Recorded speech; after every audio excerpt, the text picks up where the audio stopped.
अस्सलाम वालेकुम, मैं हूं फैज़ान फ़तेह और आप देख रहे हैं मेरा यूट्यूब चैनल। आज हम बात करेंगे एक कार्टून के बारे में। ये कार्टून दिसंबर 1989 में शुरू हुआ था। 1989 में दिसंबर की आखिरी तारीखों में, गालिबन 27 दिसंबर को शुरू हुआ था। मैट ग्रोनिंग नामी एक आदमी है जिसकी इस वक्त उम्र 66 साल के करीब है। यह आदमी 1977 से ये काम कर रहा है, एनिमेशंस और कार्टून बनाता है।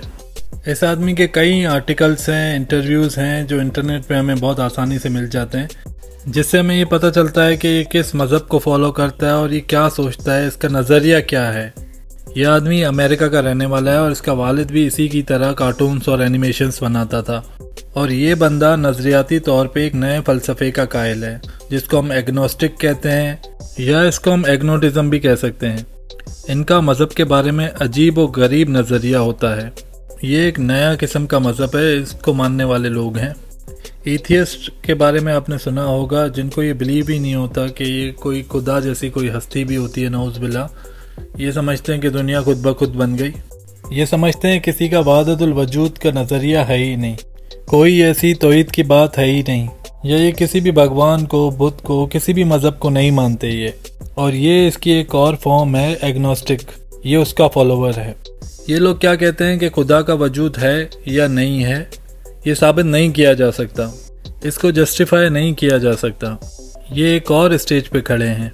ये कहते हैं खुदा की मौजूदगी मालूम करना नामुमकिन है, या फिर इसको मालूम करने का इम्कान भी नहीं है, ये हमेशा नामालूम ही रहेगी और इसको मालूम करने के लिए कोई इतना काबिल भी नहीं है।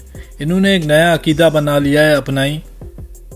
मैट ग्रोनिंग कहता है कि मैं इस चीज़ पे बिलीव करता हूँ और इसको मानता हूँ, मगर साथ साथ ये दोज़ख पे भी बिलीव रखता है। और ये भी कहता है कि दोज़ख नाम की कोई चीज़ है ज़रूर, और इसने दूसरों से मुख्तलिफ अपना एक अकीदा बना रखा है जिस पे ये भरोसा करता है। अब इस आदमी ने 1989 में एक कार्टून शुरू किया और इस कार्टून में बहुत सारी ऐसी प्रेडिक्शंस हैं जो आने वाले वक्तों में पूरी हो गई। पहले मैं आपको वो बताऊंगा जो पूरी हो गई, बाद में मैं आपको वो बताऊंगा जो नहीं पूरी हो सकी। इस आदमी ने पहले ही बता दिया था कि डोनाल्ड ट्रंप जो है वो अमेरिकन सदर बन जाएगा और हेनरी क्लिंटन से जीत जाएगा। ये बात इसने 2002 में कही थी और डोनाल्ड ट्रंप अब जाके सदर बना अपनी फर्स्ट टर्म के लिए।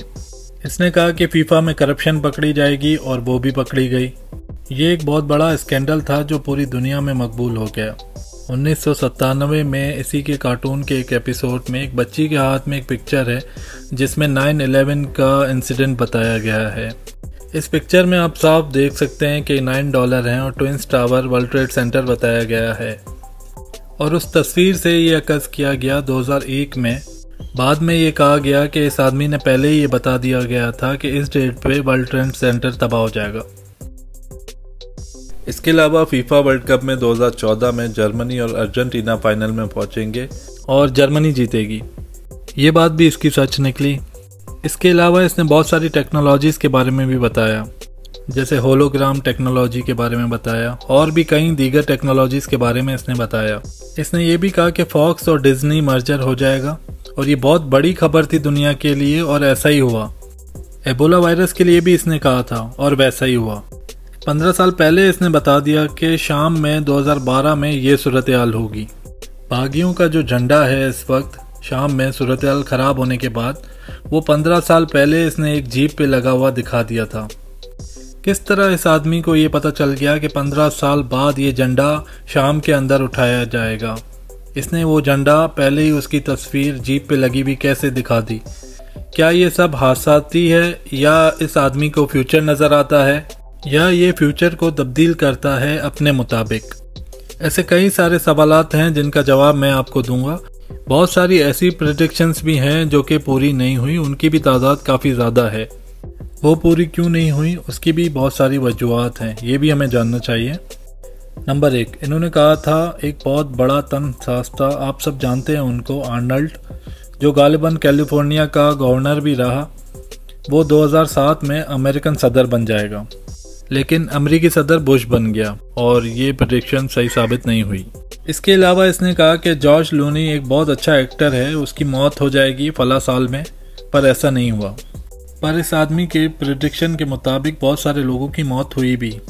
बिग बैन एक बहुत बड़ा टावर है बरतानिया में, हमारे कई दोस्तों ने ये बिग बेन टावर देखा होगा। इसके अंदर एक बहुत बड़ा क्लॉक लगा हुआ है जिसमें सुइयां लगी हुई हैं और इस क्लॉक का अलार्म जब बजता है तो पूरे शहर में आवाज़ आती है।